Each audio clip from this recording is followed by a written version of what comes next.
Sinasabi ko na sa'yo, Jubel, wala kang mapapala sa boyfriend mong yan. Kung ako sa'yo, maghanap ka na ng iba nang umayos-ayos naman tong buhay natin. Hay naku, Nay. Hayaan niyo na si Rondolph. Tingnan niyo nga't pinag-aaral pa ako. Magtatapos na nga ako ng caregiver, di ba? Pakinggan natin ang kwento ng mag-best friend na sina Jubel at Kreska. Hanggang saan susubukin ng panahon ang kanilang pagkakaibigan.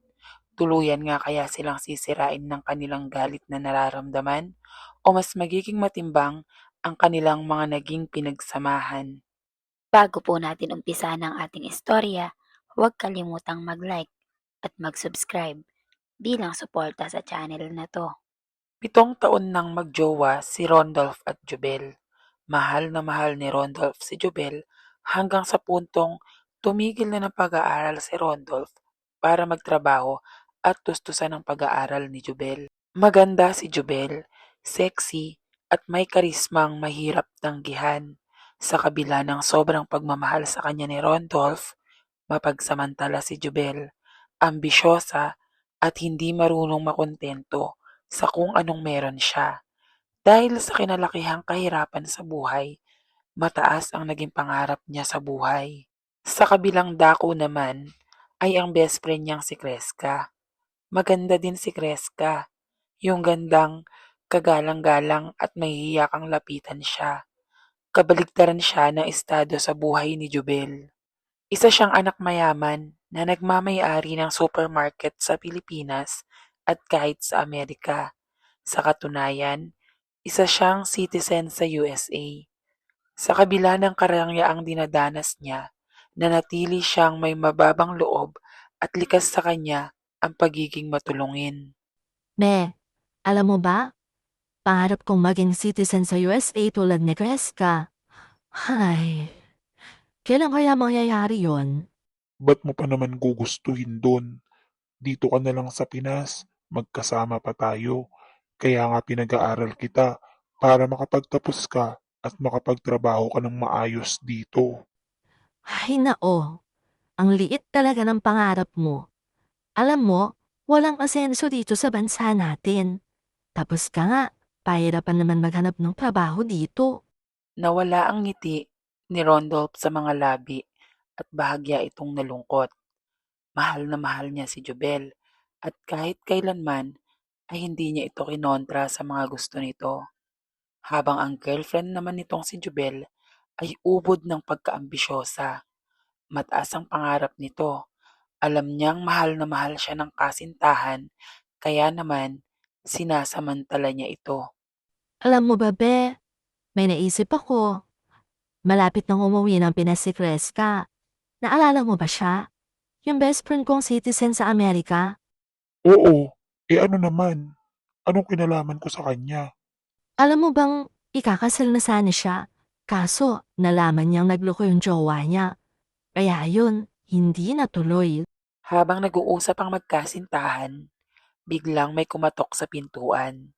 Bahagyang nakabukas na ang pinto, kaya naman tumuloy nang pumasok ang taong kumakatok.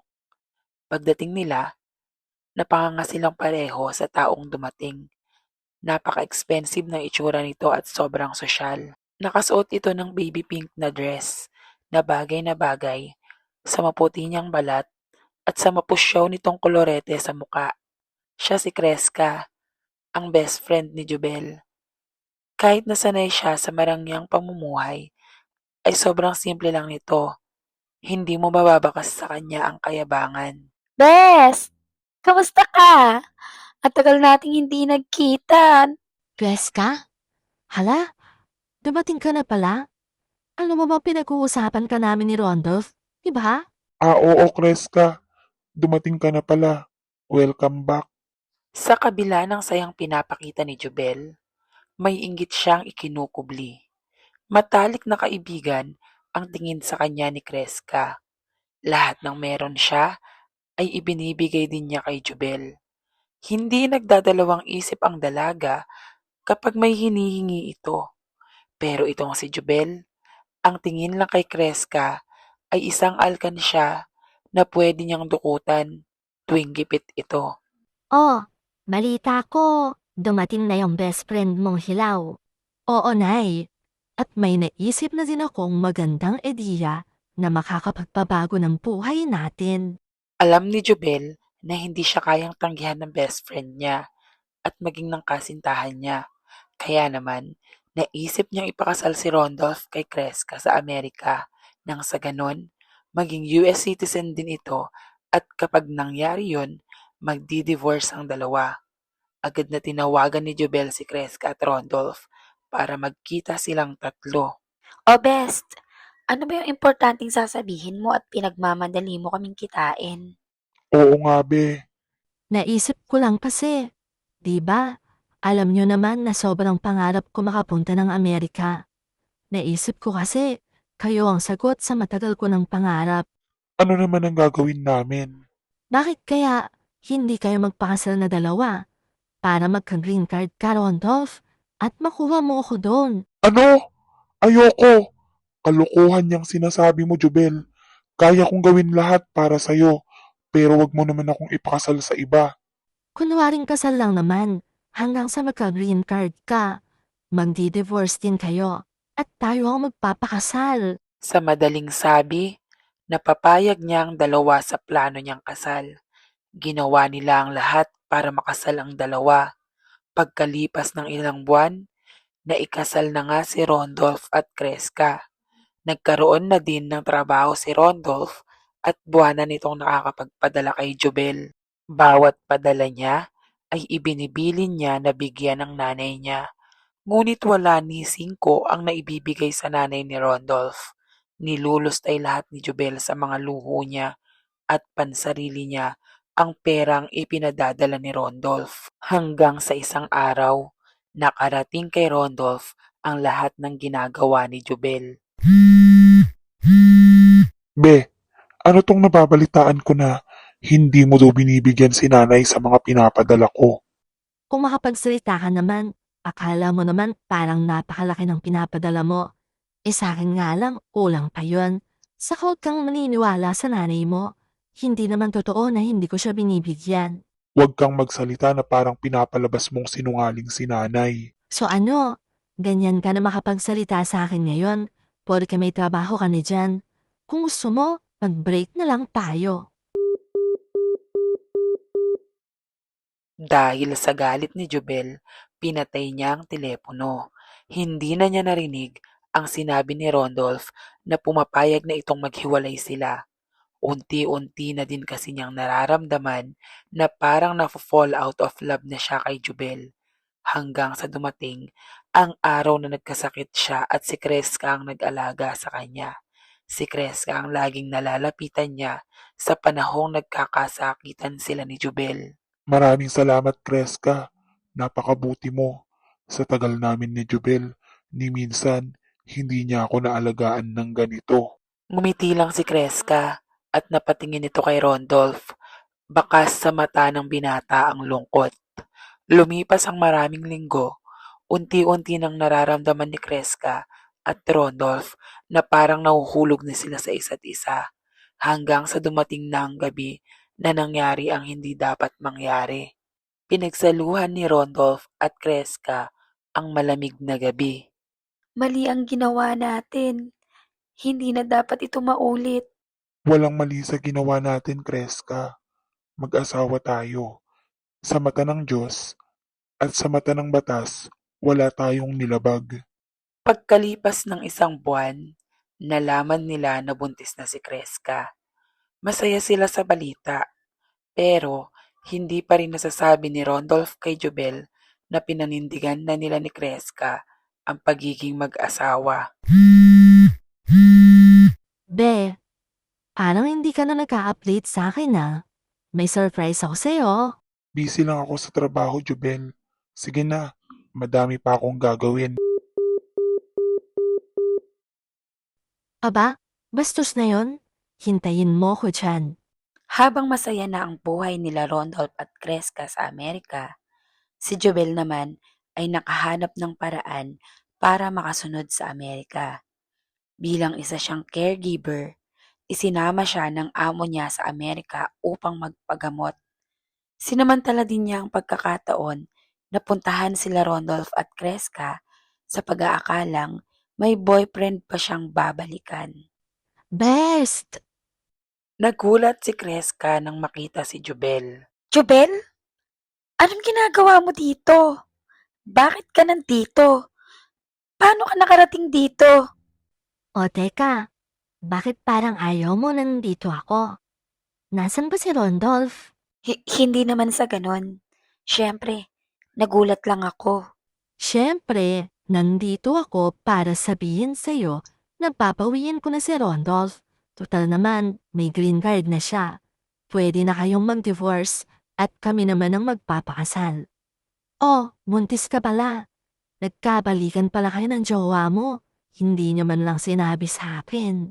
Natahimik si Kreska sa mga narinig niya na sinabi ni Jubel. Hindi niya alam ang mararamdaman. Dalawang bagay ang nasa isip niya. Natatakot siya na masira ang pagkakaibigan nila, ganon din ang pagsasama nila ni Rondolph. Nasa ganoong pag-iisip siya nang biglang sumigaw si Jubel. Bah! I'm so happy nagkita din tayo sa wakas. Sobrang miss na kita. Sa sobrang gulat ni Rondolph, nalaglag niya ang hawak niyang sonogram. Bagay na nakita ni Jubel at nagpapalit sa ekspresyon ng mukha nito. Ang kaninang malaking ngiti sa kanyang labi ay napalitan ng pagkagulat. Kaninong baby yan? Sabay tingin ni Jubel kay Kreska. Hindi nakapagsalita ang dalawa. Agad naman na nagets ni Jubel ang sitwasyon. Umamin ka, Kreska. Sino ang ama ng pinagbubuntis mo?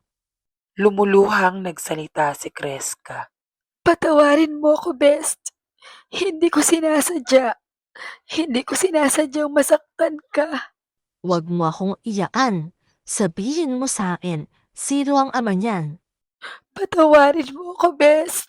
Ayoko ng patawan. Gusto kong marinig sa'yo mismo, sa bibig mo. Sabihin mo sa akin ngayon, sino ang ama ng pinagbubuntis mo? Si Rodolph! Natigilan si Jubel. Nabuo sa mukha niya ang sobrang galit.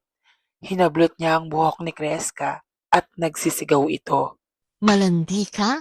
Ang sabi ko, magpapakasal kayo para sa green card, hindi para magpabuntis kang ahas ka. Tama na yan, Jubel. Pareho naming ginusto ni Kreska ang nangyari. Tsaka 'di ba, nakipaghiwalay ka na sa akin. Pagbabayaran nyo to. Hindi ako titigil hanggat hindi ako nakakaganti sa inyo. Umuwi ng sawi sa Pilipinas si Jubel. Sobrang galit ang nasa dibdib niya. Alam niyang posibleng mahulog ang loob ng dalawa, pero dahil sa ambisyon niya, hinayaan niyang magsama ang dalawa sa loob ng iisang bahay. Pero hindi siya papayag na siya lang ang bigo. Kailangan niyang pagbayarin ng dalawa sa ginawa nila sa kanya. Ano, palpak yung plano mo, no? Green card na, Amerika na, naging bato pa. Yan ang sinasabi ko sa'yo. Masyado ka nagtitiwala sa kanila. Hindi ako papayad, Nay. Hindi pwedeng sila masaya. Habang ako dito, nagdudusa. Tama yan. Pumunta ka doon sa kabilang bayan. Doon mo sila paghigantihan. Kinabukasan, lumabas si Jubel ng bahay na walang paalam. Nakasuot siya ng jacket, nakasombrero, at nakamask pa. Meron pang bandana, dagdag takip sa mukha niya. Pinuntahan niya ang bayan na sinasabi ng nanay niya. Naroon ang isang lumang kubong yari sa kawayan. Mabaho ang amoy ng bahay. Pinagsama-samang amoy ng mga panis na bagay at insenso. Nakaupo sa harap ng isang altar at mga tuyong dahon si Aling Susan, isang matandang babae. Pudpud na ang ngipin niya, kulubot na ang mga braso, at ang mga mata ay puting-puti na may halong pula. Tahimik na naglagay ng 1,000 piso si Jubel sa mangkok ng matanda. Nakatitig sa kanya ang matanda at parang sinusukat kung gaano kalalim ang galit nito. Gusto kong mamatay ang batang nasa silapupunan niya. Hindi sila pwedeng maging masaya habang ako nagdudusa. Pagkaraan ng ilang minuto, kumuha ang matanda ng isang dinasalang bote, sa tabi ng altar. Kulay tsokolate ang bote at kulay pula naman ang laman nito. Ibinili niya kay Jubel na ihalo yon sa pagkain at inumin ng taong sinasabi niya. Kinuha naman ni Jubel ang bote. Sa kanyang mata, wala nang tama o mali. Isa lang ang layunin niya sa ginagawa niya. Yon ay ang sirain ang kaligayahang hindi kailanman sa kanya ibinigay. Ilang linggo na mula nang mapasa kamay ni Jubel ang bote. Naghihintay siya ng tamang pagkakataon para magamit ito. Hanggang sa isang araw, nabalitaan niyang may malubhang karamdaman na ang daddy ni Kreska. Nakarating sa kanya na uuwi daw ang mag-asawa mula sa Amerika. Dali-dali niyang kinuha ang bote na kinuha niya sa mangkukulam, tsaka ito tiningnan na animoy demonyo. Hanggang sa nakauwi na nga ng Pilipinas si Kreska at Rondolph. Jubel, anong ginagawa mo dito? Paano mo nalaman na nandito kami? Nandito ako para humingi ng tawad sa inyo. Nagkamali ako. Sobra lang akong nasaktan. Kaya naging ganun ang reaksyon ko. Pero maniwala ka. Hindi ko gusto na masamihan ka ng masasakit. Alam kong nasaktan ka rin namin dahil sa mga nangyari. Pero ikaw ang pumilit sa amin na magsama sa iisang bubong. Tao lang kami, Jubel. Hindi namin kontrolado ang mga pwedeng mangyari. Kaya nga nandito ako. Dahil gusto ko nang bumalik na tayo sa dati. Yung pagkakaibigan natin. Pumayag si Kreska sa gustong mangyari ni Jubel. Bumalik ang dati nilang closeness. Lingid sa kaalaman ni Kreska, may maitim na motibo si Jubel na ikinukubli. Gusto niyang kunin ang loob ni Kreska para mas mapadali niya ang paghihiganti na gagawin niya. Hindi alam ni Kreska na sa bawat araw na lumilipas, isa-isang patak ng likido ang dinadagdag ni Jubel sa pagkain at inumin niya. Hindi naman yon nalalasahan ni Kreska. Dahan-dahan itong papasukin, papahirapan at sisirain si Kreska. Hintayin mong dumating ang takdang araw. Dahil kapag nangyari yon, sinisiguro ko sa'yong wala ng pagmamahal na makakamtan ka pa kay Rondolph. Pagkalipas ng isang linggo, unti-unti nang nagsisilabasan ang mga epekto ng likido. Habang nakahiga si Kreska sa kama, bigla na lang siyang napapikit. Parang may malamig na kamay na humipo sa tiyan niya. Hinihimas-himas ito papunta sa likod niya. Kinilabutan siya. Hinawakan niya ang tiyan niya na noon ay may kalakihan na. Nanginginig ang kanyang mga daliri. Napatingin siya sa paligid. Biglang tumibok ng mabilis ang puso niya. Nahihirapan na siyang huminga na para bang kinakabahan. Hindi naman niya maipaliwanag. Tumayo siya pero natigilan sa paglalakad. Niyuko niya ang kanyang katawan. Tila kumikirot sa bandang puson niya. Hindi ordinaryong kirot yon, kundi yung parang binabaloktot ang laman-loob niya. Pagpasok ni Randolph sa kwarto, nakita naman niya ang asawa na lumuluhod na sa gitna ng kwarto, hawak ang tiyan. Rondolph! Ah! Ah! Ah! O bakit? Anong nangyari sa'yo? Ang sakit eh! Ang sakit ng puson ko! Pakiramdam ko, lalagnatin pa ako. Ah! Ah! Parang may gumagalaw sa loob ng tiyan ko. Pero sigurado akong hindi si baby yon. Iba ang paggalaw. Magpahinga ka na muna. Baka nai-stress ka na naman. Baka naman din, dala lang yan ng pagbubuntis mo.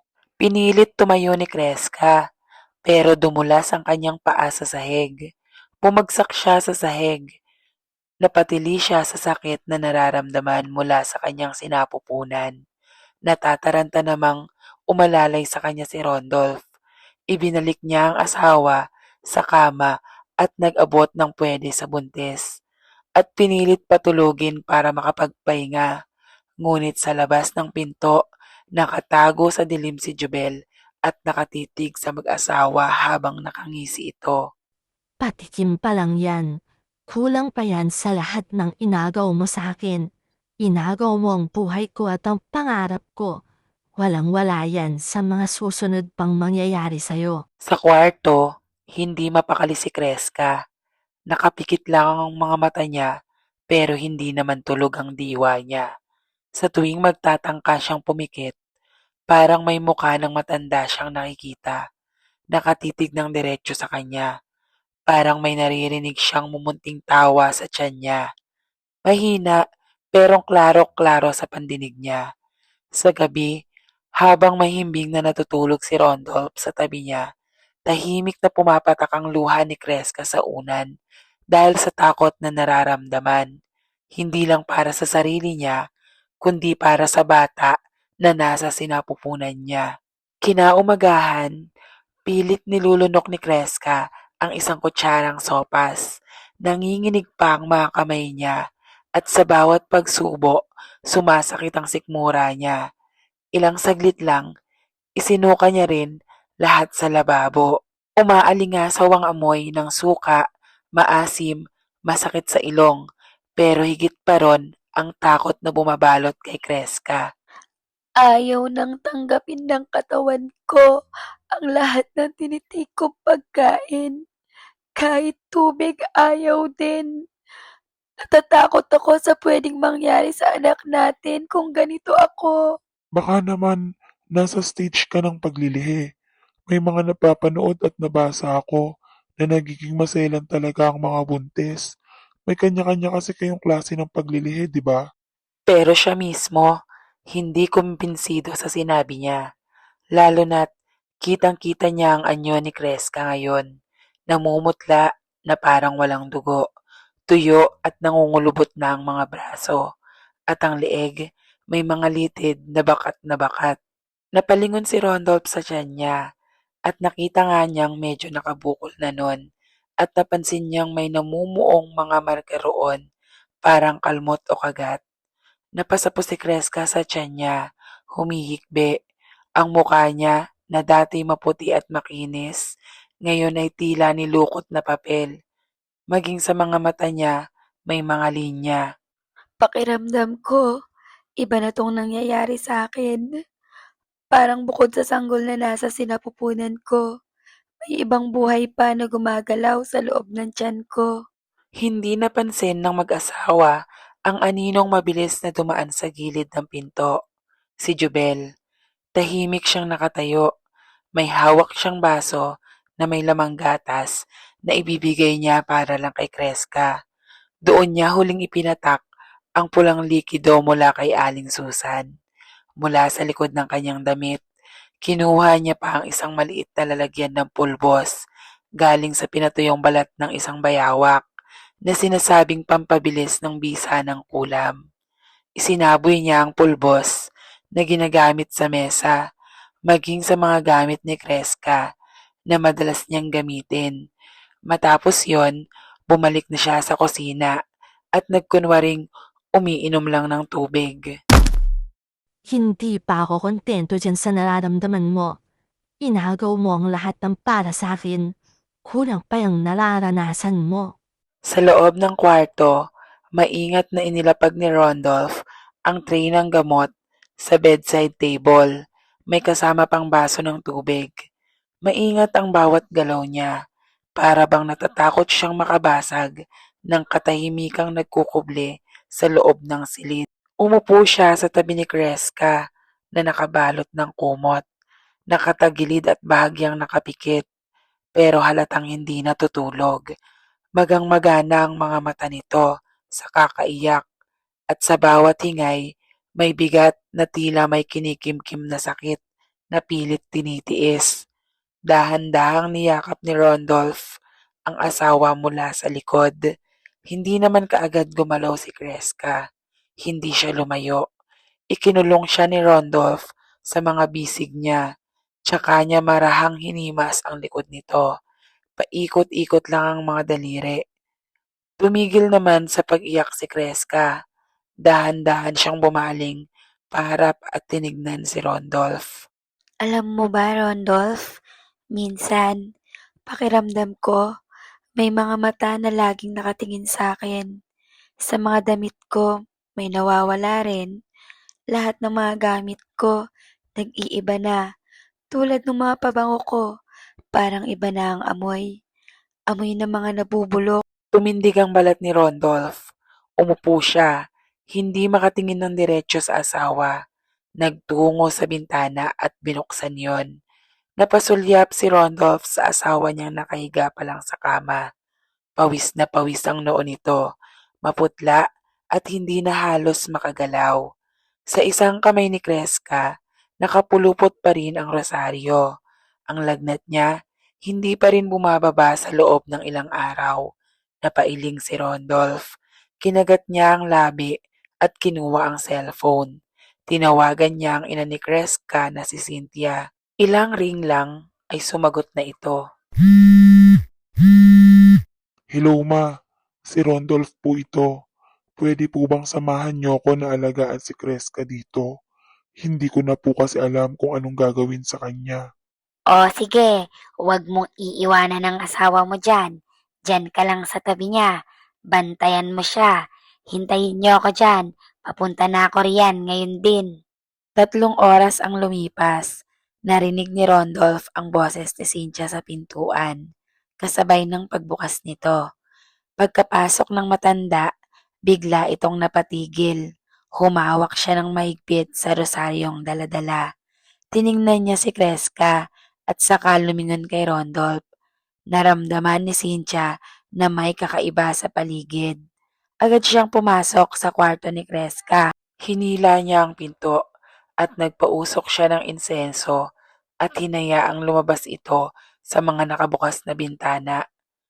Kinuha niya ang bote ng langis sa bag niya, ang mismong langis na ginagamit niya sa sakit niya. Sinasabing gagamitin lamang niya iyon kapag kinakailangan. Malumanay niyang kinausap ang anak niyang si Kreska. Dahan-dahan niyang pinahiran ng langis ang tiyan ni Kreska at halos mapatigil siya sa init ng balat nito. Anak, ipikit mo lang ang mga mata mo. Huwag kang matatakot. Tutulungan kita sa abot ng makakaya ko. Ang init ng tiyan niya, parang may apoy sa loob. Ah! Ma! Ang tiyan ko, ma! Masakit! Napapikit si Cynthia. Nanginginig ang kamay niya habang patuloy na pinapahid ang langis sa pusod at palibot ng tiyan ni Kreska. Tumutulo na ang pawis sa noo niya. Nagdadasal siya habang ang katawan ni Kreska ay nangingisay sa kama, para bang may pumipigil sa katawan nito. Sa isang igap lang, may lumabas mula sa puwerta nito. Isang mahabang nilalang, kulay tsokolate na may halong ube. Madulas at malagkit yon, parang bituka na puno ng insekto. May amoy itong masangsang, parang bulok na bangkay na binuhusan ng suka at dumi ng tao. Napaatras si Randolph sa takot. Tumuloy yon papunta sa sahig hanggang sa gilid ng kama. At nang mahagip ng usok ng insenso, tila ba nanigas ito hanggang sa naging abo. Agad na kinuha ni Cynthia ang asin at bawang mula sa bag. Binudbura ng bawat sulok ng kwarto ni Kreska. Isinabit sa mga bintana. Nilagyan pa ng langis ang pintuan nito. Hay Diyos ko! Nakakapangilabot! Ma, ano yung lumabas sa kanya? Ano bang nangyayari? May kumukulam sa asawa mo, Randolph. Hindi karaniwang sakit ang nararamdaman niya. Hindi ako sigurado. Pero baka pati ang bata, wala na. Itong mga nilalagay ko, proteksyon, para hindi na siya muling pasukin ng masamang enerhiyang yon. Si Kreska, humihikbi na lang, halos wala ng lakas. Ngunit habang yakap siya ng kanyang ina, may isang tanong na gumugulo sa kanyang isipan. Sino? Sino ang may galit sa kanya ng ganito katindi? 2 linggo ang lumipas. Unti-unti nang gumaling si Kreska. Nawala ang mga kulubot sa mukha niya. Bumalik na ang dating lakas at ganda. At muli na rin, bumalik ang lahat sa normal sa tulong ng kanyang ina.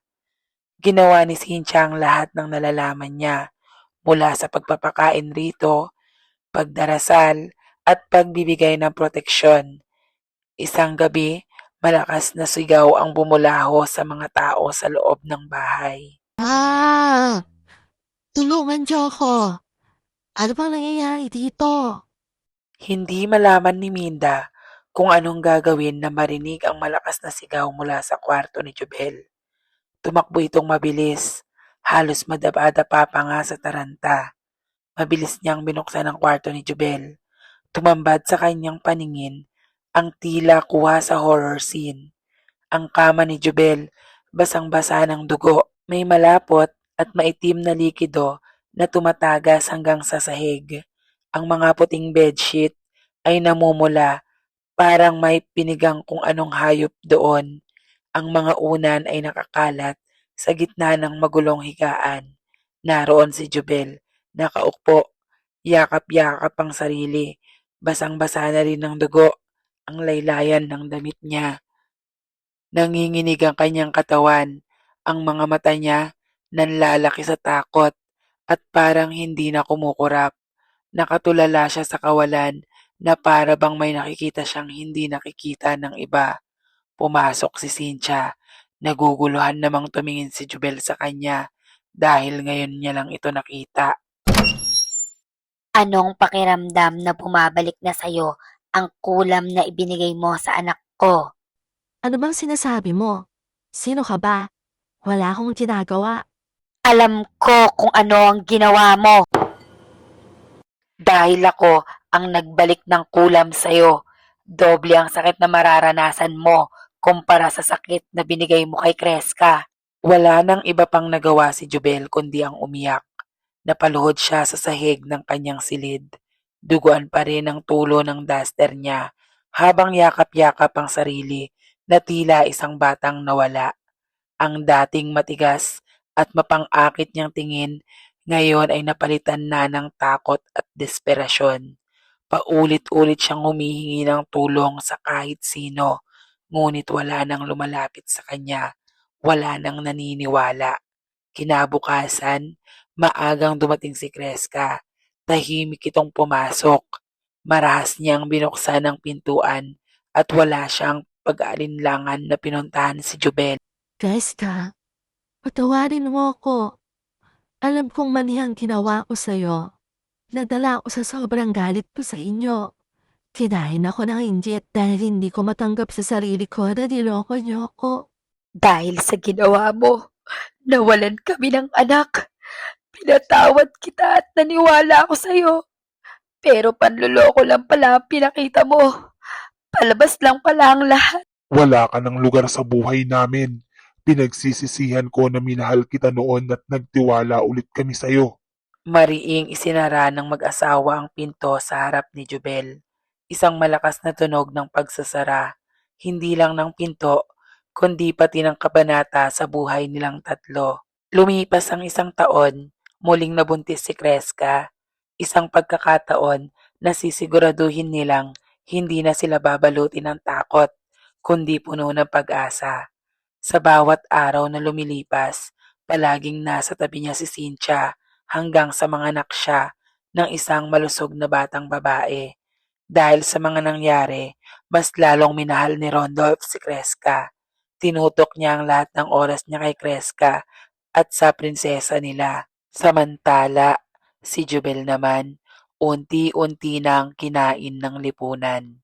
Lumayo sa kanya ang mga kaibigan niya, pati ang mga kamag-anak umiiwas na rin. Tumira sila ngayon ng nanay niya sa isang maliit na apartment. Wala nang sumasagot sa mga tawag niya. Wala na ring nag-aalok ng tulong. Sa tuwing lumalabas siya, madalas na rin siyang pag-usapan ng mga tao sa paligid niya. Araw-araw, lumalala ang lagay ni Jubel. Nangingitim ang mga balat niya at unti-unting nawawala ang kinis at ang anyo ng kanyang pagkatao. sa pagtatangka niyang maghiganti sa mga taong nagpatawad sa kanya na wala kay Jubel maging ang sarili niyang dangal. Lagi nating tandaan na ang inggit at galit ay walang mabuting maidudulot sa atin, para itong apoy na habang sinisilaban lalong nagliliyab at hindi mo namamalayan natupok na nito ang buo mong pagkatao.